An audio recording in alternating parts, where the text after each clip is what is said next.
So I'm like super chuffed to welcome one of my heroes, Rodney Wilson, who I think it's 1990. Hi, Rodney. I so wish you were here. I do too. Introduce yourself. You are the founder of LGBTQ History Month USA, and you are leading on an international committee around the world to try to get more and more countries to celebrate History Month. So Rodney, over to you.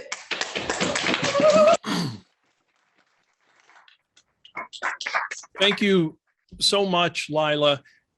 My alarm sounded at 3:15 this morning because I'm 6 hours behind you, but it has been worth it. This has been an extraordinary event. I have a little doubting Thomas in me, and I've learned that especially about Zoom events since March of 2020, when the college I work at said, go home and don't come back and put everything on Zoom. But this has been flawless. I have had a wonderful experience here from home, online. Your technology team is obviously incredible because I've heard every word. I mean, it's better than Richard Nixon's Oval Office in terms of being able to hear what's happening. We haven't got a team, Rodney. We haven't got a team. It's Cameron. And can we give Cameron a massive round?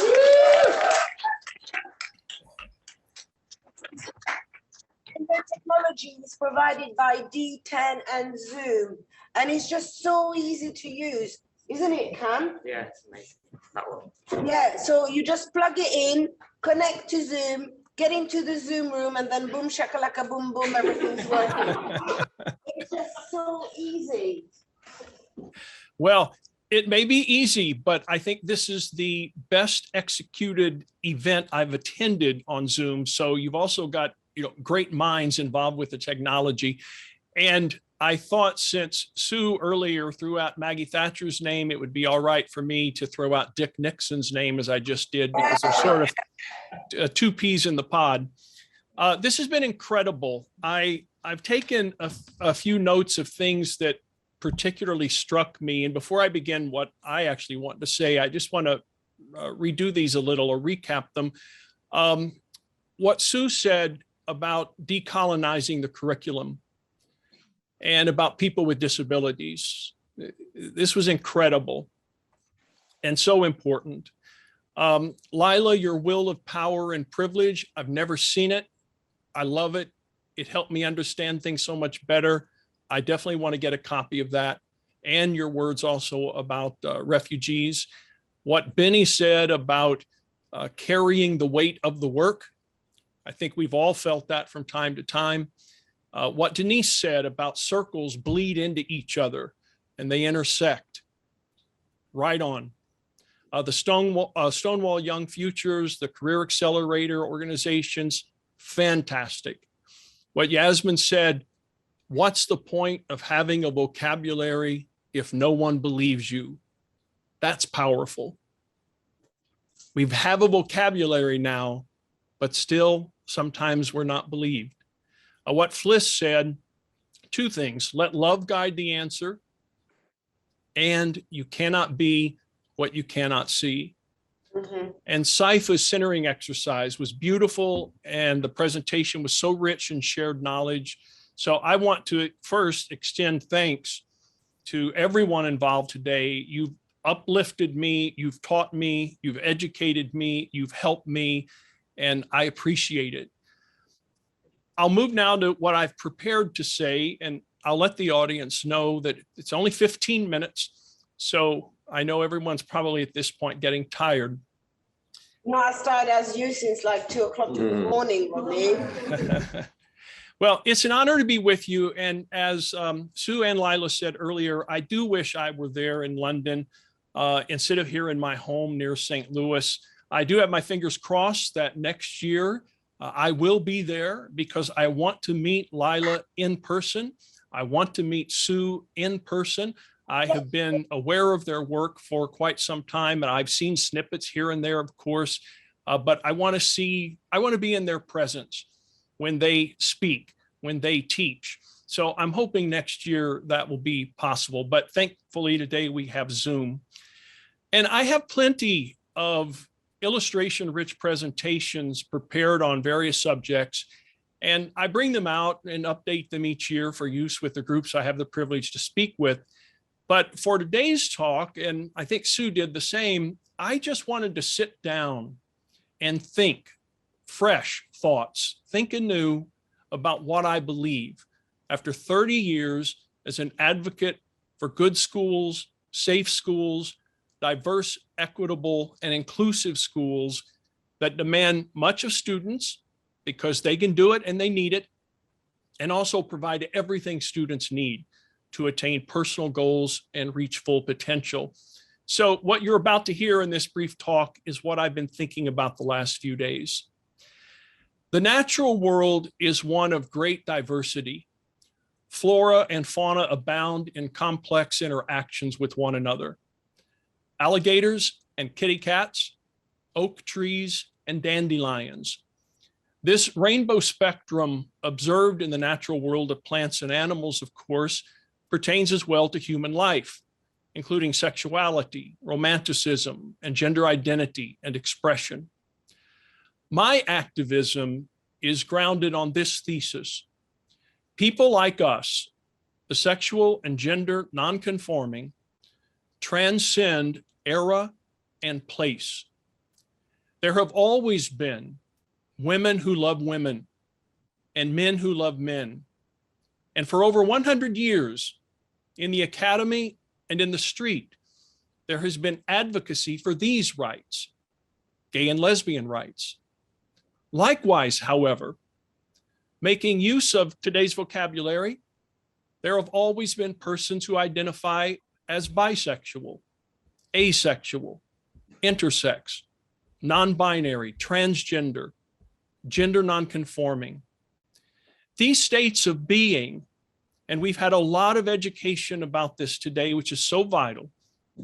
These states of being are not new, just newly recognized, and only recently, even in my own lifetime, acknowledged as rightful members of the same community who too often in the past were not invited to the conversation, and too often even today are not given a chair at the table.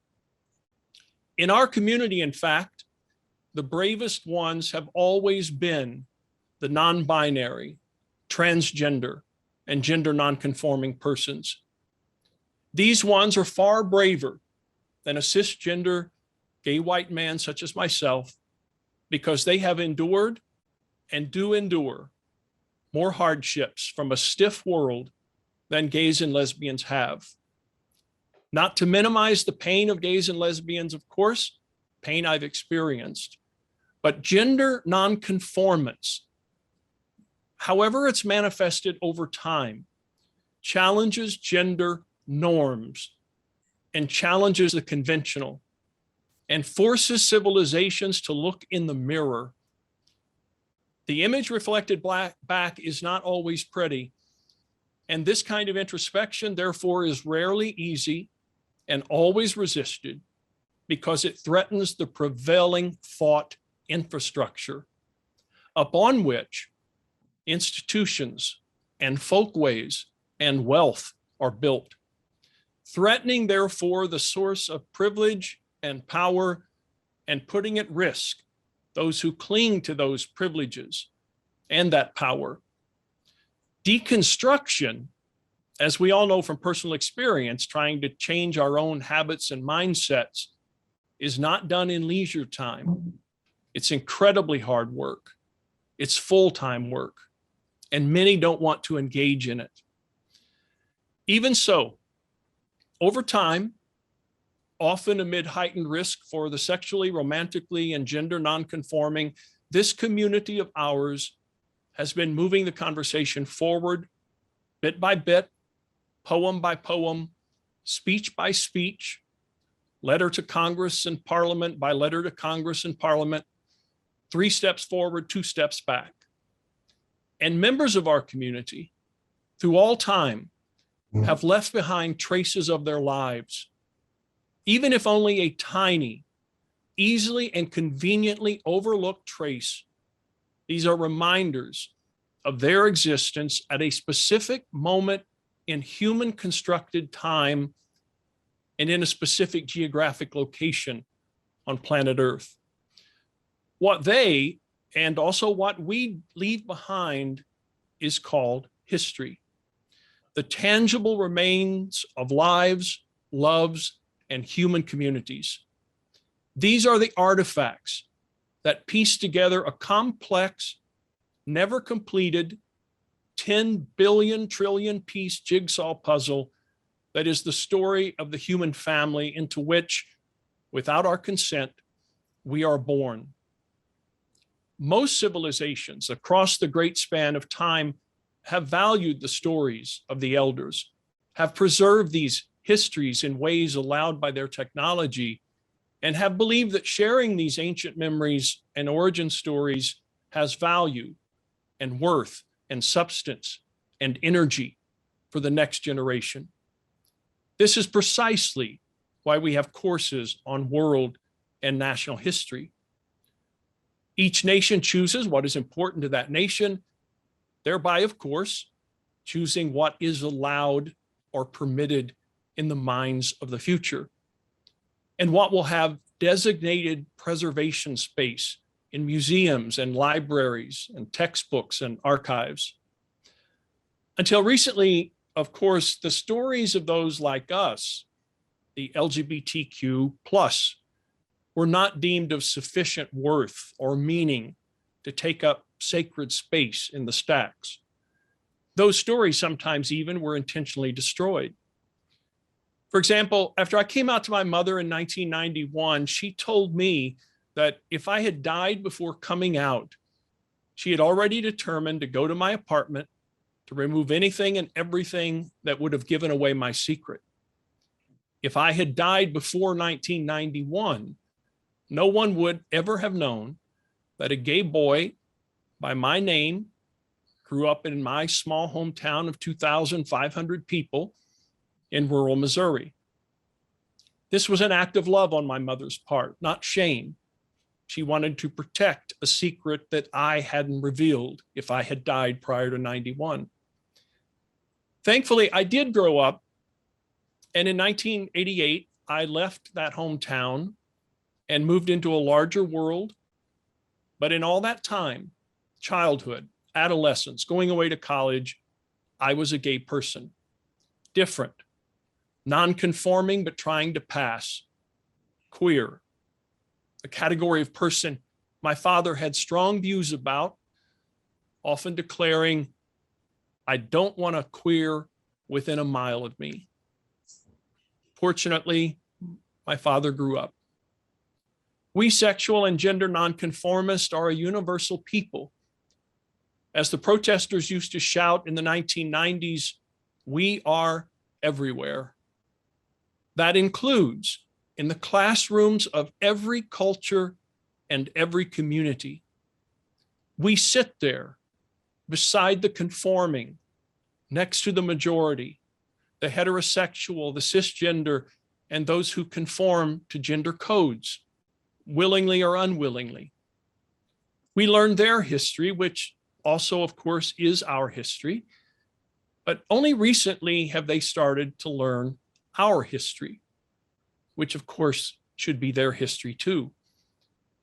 This is why Lesbian and Gay History Month, as it was originally called, was founded in the States nearly 30 years ago. The idea of an LGBTQ plus History Month in the US or the UK, the first two nations with a commemoration, or as of this year in Italy or Cuba, is to mark off a time to shine a Klieg light on a community of stories that we believe is fortified to make us better, stronger, wiser, more loving, and more aware of our place in the world juxtaposed to our rightful place in the world. That history provides to young people a living story into which they can mold their futures and mold the future. It gives them, I believe, a foundation, a stepping stone a shoulder from which to see their lives in a larger international and time-spanning historical context. History, like all the other disciplines, helps students embrace, hopefully, joyfully, and unself-consciously, the entire body, mind, soul, and spirit, however defined, that they will be encountering the world with for their entire lives. With this in mind, beginning in late 2021, a group of now 30 representatives from 18 locations around the world came together to create the International Committee on LGBTQ+ History Months. Our goals are to support existing History Month efforts and to encourage new ones.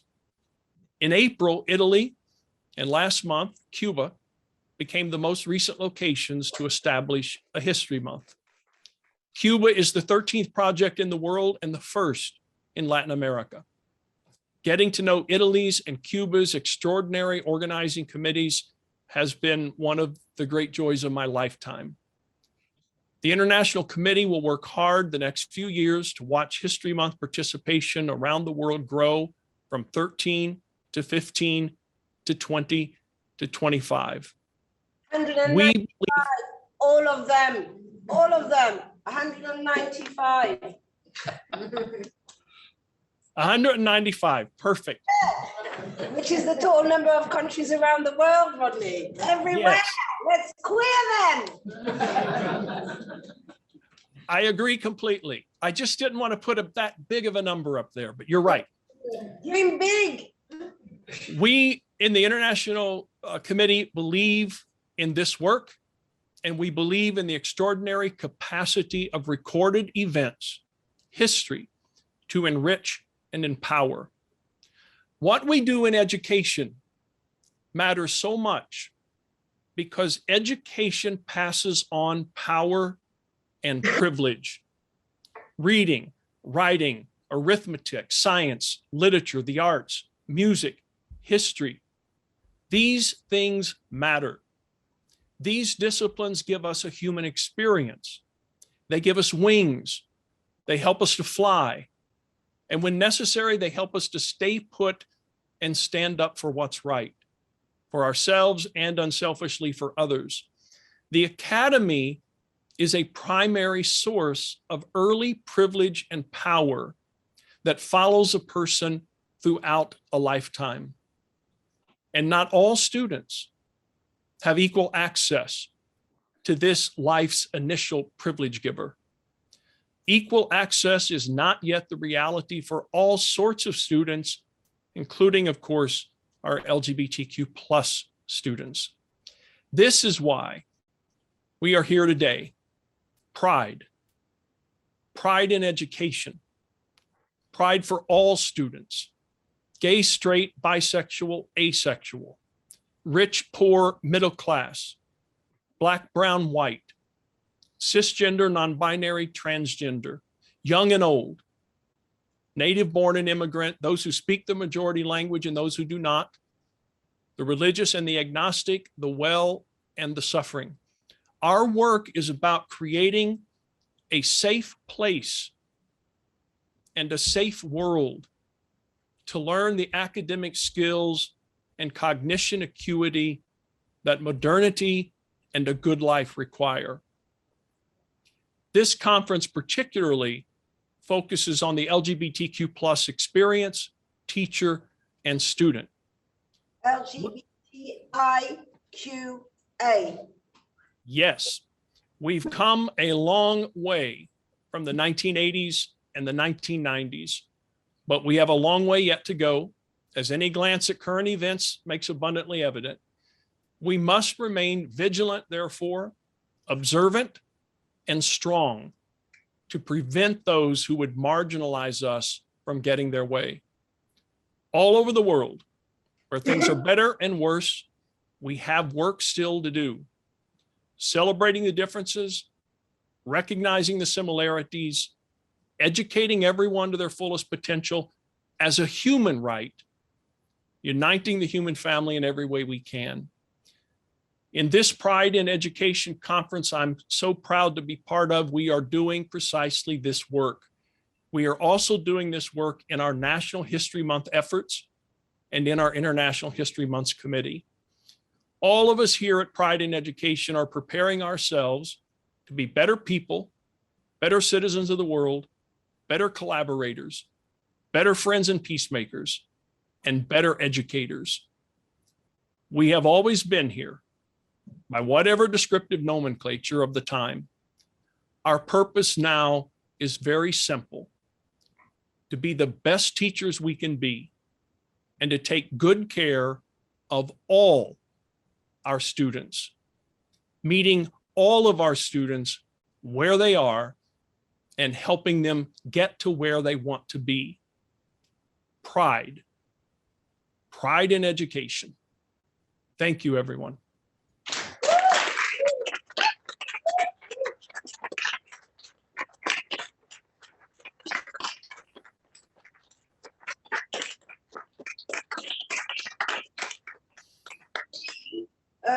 Lifetime opportunity, because we've got two legends here. The person who started History Month in the United Kingdom in 2004, and the person who started History Month LGBTQ A, B, C, D, E, F, G in the United States.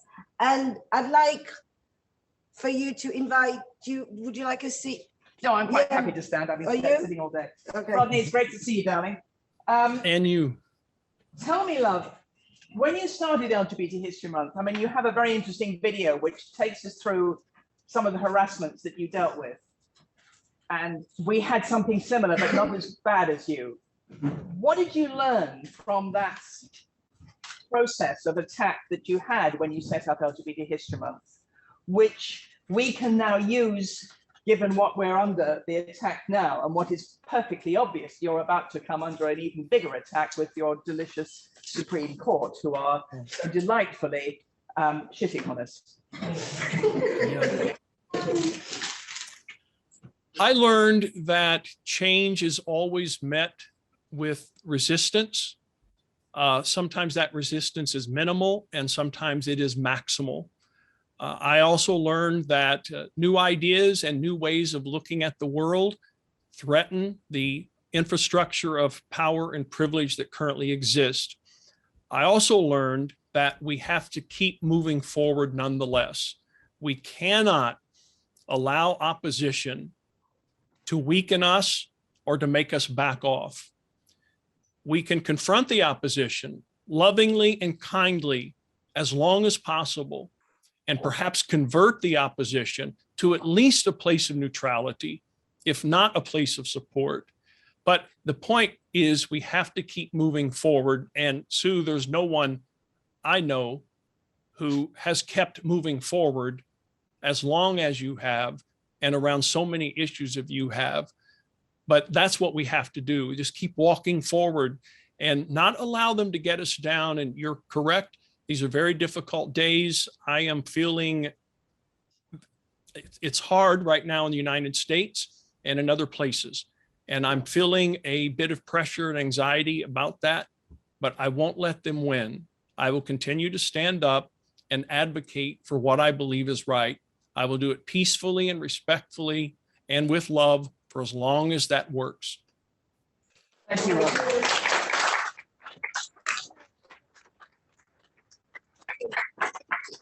Do you feel like it's history repeating itself? Because we had Section 28 or Clause 28 as it was known, and now we have like the Don't Say Gay bill in America. And you mentioned it in your speech. It's like one step forward, two steps back. Is there anything that we can do to stop history from repeating itself? Both of you. I think it is absolutely inevitable that it repeats itself. I think if you look at history, that's what happens. And I think your point, 2 steps forward and 1 back, you do actually get somewhere. If you do 2 steps forward and 1 back, then you have actually progressed a bit. So, but that's what it feels like. But I think the other thing that I certainly learnt when we were fighting Section 28 was, particularly when particular papers like the Daily Mail, and you will have Daily papers, Fail, you know, Daily Fail. the Daily Fail or whatever else that we can call it, and all the other dreadful things. When they took a pop at us, I knew we were doing something right. Yeah, and that cheered me up. And I began to learn. And I remember the first time that they took a pop at us when Paul Patrick, who I started LGBT History Month with, who alas has died. When the very first time there was a big thing about, in the Houses of Parliament, discussion about wasting your money and everything else, we both got very scared for at least 10 minutes. And then we both looked at each other and said, but we're getting press. People are talking about it. People who don't know about it will now hear about it. And there's that whole thing, which was, long learned before, there's no such thing as a bad press. If they're talking about you, even if they're saying dreadful things about you, they are thinking about you. And we can use that. And I love the way, Rodney, you say that you will do that work quietly and respectfully. And I think it's one of the things that I was trying to hint at what I was saying this morning. This concept of zero tolerance and we must stop hate crime can often move into being very aggressive with perpetrators at schools. And I think we are educators, for heaven's sake. And we need to educate the people who are perpetuating that hate crime. And I think that's what you're saying as well, Rodney, that as educators, we need to do the educating, not the blaming. Does that make sense to you? Absolutely, especially in regard to the students in a school. You cannot write off, no matter how terribly a young person might be in regard to ideas and beliefs about LGBTQ+++, you cannot write off a 12-year-old. You just can't.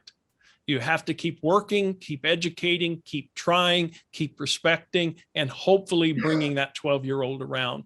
If we write off everyone with whom we disagree, or everyone who we really and truly believe is a malevolent force, we will be writing off a lot of people. This has been, I must say, in my experience, after the 2016 election was the most difficult time, because there were a lot of people I wanted to just write off.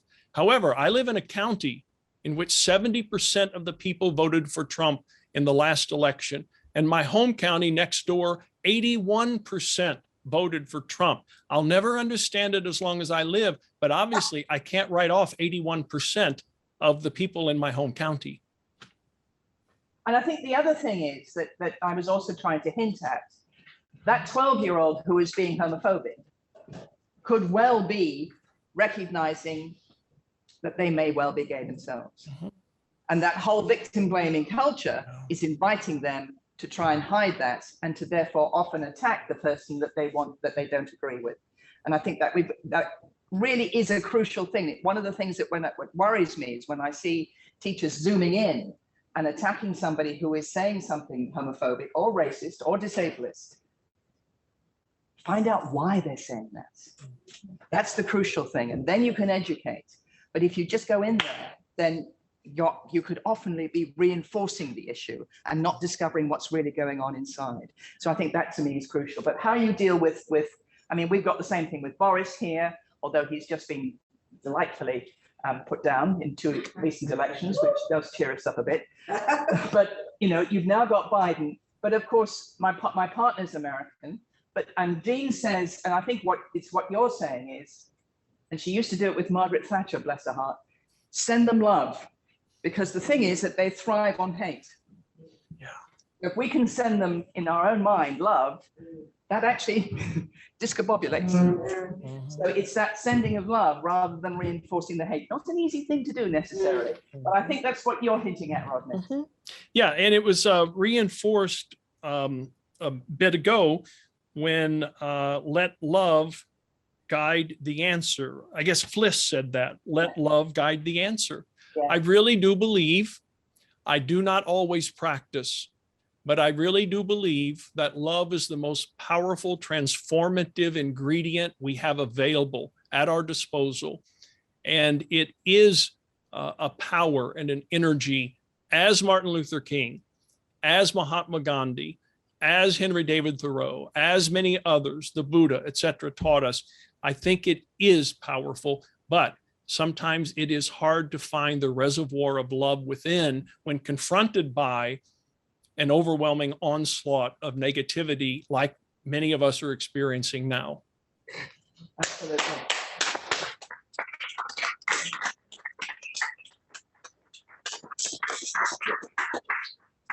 What a day, eh? It's not finished. I think it's a powerful metaphor to end off. All we need is love. Ba, ba, ba, da, da. Thank you, Rodney. Thank you. Very much. I really hope that if you can't make it to the UK, we'll try to go out there and meet in person. I've got the most utter respect for the work that you do and the committee for driving the rights of our community, because as you said earlier, history is, you cannot be what you cannot see, and looking at our past help us understand our present to better plan the future. Is that what you say, Sue? Quoting the Bible herself.